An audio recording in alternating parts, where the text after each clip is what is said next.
much of the focus is on not only the young, but the not so young and their retirement and health care security. I believe that the notion that we would turn Medicare from the program that it was when President Johnson signed it into law over significant Republican opposition into a voucher system in which it doesn't do any more to control healthcare costs, which are a serious problem, but it shifts the risk of that healthcare cost rising to the individual rather than to the Medicare system, and means that you may have only half of a lifeline depending on how fast these medical costs continue to rise, is the wrong way to go. And that Medicare is a program that has worked well. We need to be doing more about cost containment.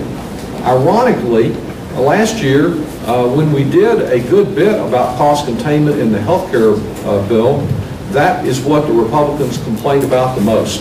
They tried to scare seniors saying that we cut $500 billion out of, a billion over the course of this bill out of Medicare.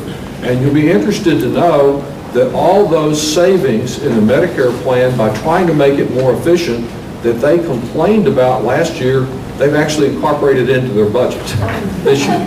At the same time, they have added to it by essentially turning Medicare into a voucher system.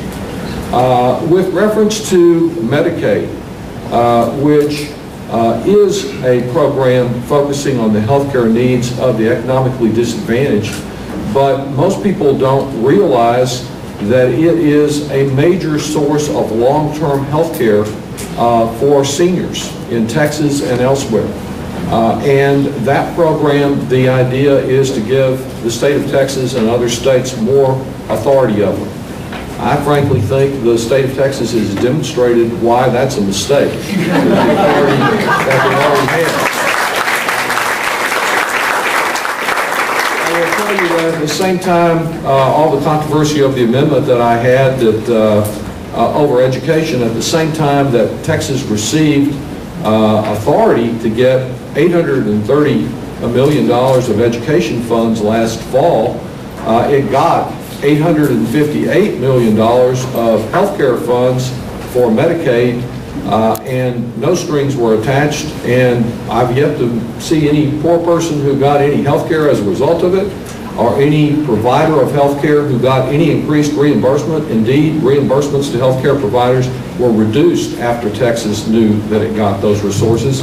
And so we just kind of contributed, as will probably be the case with the education money, more money to fill the black hole that is a mismanaged state budget that I guess they'll be struggling with on into the summer.